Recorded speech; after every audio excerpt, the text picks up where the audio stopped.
জাহাঙ্গীরনগর বিশ্ববিদ্যালয় ছাত্র সংসদ জাকসু নির্বাচনেও শিবির ইতিহাস সৃষ্টি করতে যাচ্ছে, অসাধারণ ফল করবে।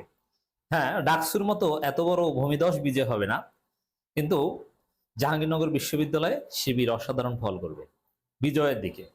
ওখানেও শিবির বসন্ত শুরু হয়ে গেছে। দর্শক, ছাত্রদল বিএনপি তো মাথা খারাপ হয়ে গেছে, ভাদ্র মাসের কুকুরের মতো বেপরোয়া আচরণ করছে।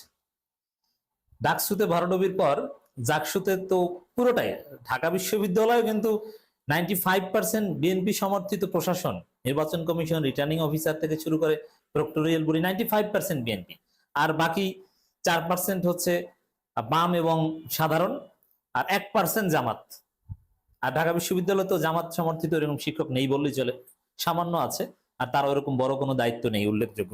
আপনি 1% পান কিনা সন্দেহ আছে, তাও সমর্থক, জামাতের প্রতি অতটা ডেডিকেটেড না। আর ঢাকা বিশ্ববিদ্যালয়ের শিক্ষকরা যারা জামাত সমর্থক, তারা আবার জামাতের মূল সংগঠনকে ওইভাবে গোনে না। ঢাকা বিশ্ববিদ্যালয় শিবিরও গোনে না, দ্যাটস ডিফারেন্ট। তো জাহাঙ্গীরনগর বিশ্ববিদ্যালয়ে পুরোটাই বিএনপি দখল করেছে প্রশাসন, বিএনপি পন্থী প্রশাসন, এবং বামরা ওখানে বিএনপি পন্থী। তো সেই জায়গায় তারা দেখতে পাচ্ছে সাধারণ শিক্ষার্থীদের ভোটে ডাকসুতে যদি শিবির জিততে পারে, তাহলে জাকসুতে কেন পারবে না? আর ঢাকা বিশ্ববিদ্যালয়ের শিবিরের যে গোপন সংগ্রাম, মানে গোপনে যেভাবে মৃত্যুর সাথে পাঞ্জা লড়ে টিকে থাকতে হয়েছে, জাহাঙ্গীরনগর বিশ্ববিদ্যালয়ের অবস্থা ছিল তার চাইতে ভয়ানক। শিবির, যদি আপনারা প্রশ্ন করেন শিবির সবচাইতে বেশি সংগ্রাম করেছে, সবচাইতে কঠিন পরিস্থিতি উপেক্ষা করে শিবির সবচাইতে বেশি হত্যাযোগ্য ছিল কোথায়? উত্তর হচ্ছে জাহাঙ্গীরনগর বিশ্ববিদ্যালয়।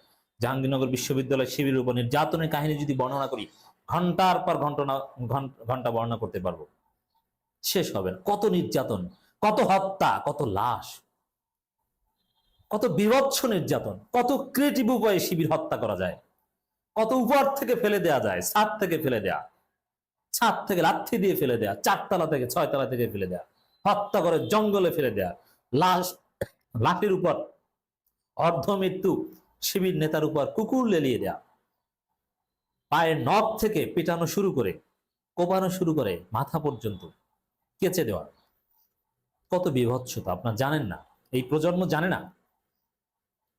শিবির দাড়ি টুপি সন্দেহ করতে, দাড়ি টুপি ইসলাম প্র্যাকটিসের কারণে কত নন শিবির যে ওখানে ভয়ানকভাবে নির্যাতিত হয়েছে তার ইয়ত্তা নেই।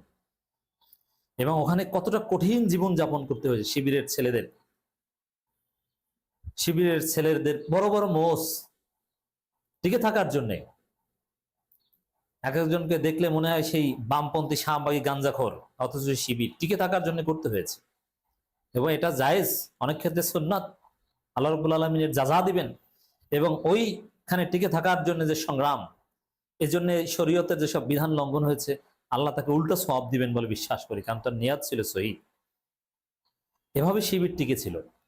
অতএব জাহাঙ্গীরনগর বিশ্ববিদ্যালয় শিবিরের রক্ত কথা বলবে, শিবির জিতবে। আর বিএনপি ছাত্রদল তো মাথা খারাপ, কিন্তু কারচুপি করে লাভ হবে না। শিবিরকে ঠেকাতে ব্যর্থ চেষ্টা, রাতে ভোট নেওয়ার চেষ্টা, কিন্তু রাতের ভোট বাংলাদেশে 18 সালেই ফেল করেছে। আরে হাসিনাও তো 24 সালে রাতের ভোট থিওরি অ্যাপ্লাই করে নাই। এখন জাহাঙ্গীরনগর বিশ্ববিদ্যালয়ে যদি বিএনপি, মারুফ মল্লিকরা, সাবেক ছাত্রদল নেতারা, জিয়া বটফোর্সের কিছু সদস্যরা যদি রাতে ভোট করতে চায়, ব্যালট বাক্স ভরে নিতে যায়, এটা হবে? ওটা তো হাসিনাই বাদ দিয়ে দিয়েছে। মানে বিএনপি সমস্যাটা কি দেখেন, হাসিনা যেটা ডাস্টবিনে ফেলে দিয়েছে, হাসিনা নিজেই ওটা আর নিত না, ওইটা ওরা কুড়িয়ে খায়। মানে কতটা গর্ধবের ঘরের গর্ধব। রাতের নির্বাচন তো হাসিনাই খেয়ে দিয়েছে, কারণ 18 সালে করার পর রাতের নির্বাচন আর সম্ভব না। এরপরে হাসিনা ধরেছে দামি নির্বাচন। ওরা রাতে ভোট চুরি করতে গেছে, ধরা পড়েছে। সাংবাদিকদের মোবাইল কেড়ে নিয়ে ভিডিও ডিলিট করা হয়েছে, কিন্তু সেটাও ধরা পড়েছে। এখন কি চিন্তা করেন, যেভাবে বিষয়টা সামনে এসেছে, আমরা সবাই যেভাবে প্রচার করছি, আপনারা যেভাবে প্রচার করছেন, যে ব্যালট বক্স ভরতে যে বা ভোট কারচুপি করতে যে, রাতের নির্বাচন করতে যে বিএনপি পন্থীরা ধরা, সব তথ্য প্রমাণ এসেছে, কারা কারা গেছে। মারুফ মল্লিকের রাতে কাজ কি? গুজব, জিয়া বটফোর্সের সদস্য, ও জাহাঙ্গীরনগর বিশ্ববিদ্যালয়ে গেছে, একদম ছবি সহ এসেছে। নির্বাচন কমিশনকে প্রভাবিত করার চেষ্টা এবং শিক্ষকদের নির্দেশনা দিচ্ছে, দেখেন এগুলো পজিটিভ। আবার অতিরিক্ত ব্যালট পেপার 10% অতিরিক্ত ব্যালট পেপার পাঠানোর ষড়যন্ত্র আছে। কোন কোন হলে অনেকগুলো প্রায় 100-র উপর 150-র কাছাকাছি ব্যালট বক্স অতিরিক্ত পাঠানো হয়েছে, মানে ওগুলো ছাত্রদলকে সিল দিয়ে জিতিয়ে দিবে, কত মেকানিজম। কিন্তু সেই মেকানিজম গুলো সামনে এসেছে, এর অর্থ হচ্ছে এসব মেকানিজম করে পার পাওয়া যাবে না। ঢাকা বিশ্ববিদ্যালয় যেরকম চেষ্টা করেছিল, ওরা কারচুপি করা পারে নাই, জাহাঙ্গীরনগর বিশ্ববিদ্যালয় পারবে না। কিন্তু ওই যে বললাম, মাথা খারাপ, চেষ্টা আর চেষ্টা, কত চেষ্টা কারচুপি, কিন্তু কোনো লাভ নাই বাবারা। দেখেন স্ক্রিনশট ফাঁস হচ্ছে, মানে এই যে ফাঁস হচ্ছে ওদের কার্যক্রম, এটা হচ্ছে ওদের ব্যর্থ চেষ্টা, পারে না। বিএনপির একটা ভাগ্য হচ্ছে আকাম করতে যে ধরা পড়ে, আর আওয়ামী লীগ হচ্ছে আকাম করে সাকসেস হয়, তারপর 15 বছর পর ধরা পড়ে। আর ওরা হচ্ছে আকামের আগ মুহূর্তে ধরা পড়ে, করতে যায় কিন্তু পথের মধ্যে ধরা পড়ে। যেমন দেখেন, একটা ওই শিক্ষকদের যারা বিভিন্ন জায়গায় নির্বাচন কমিশন রিটার্নিং কর্মকর্তার দায়িত্ব পালন করে, তাদের উদ্দেশ্যে বিএনপির যে গ্রুপ, তাদের মেসেজ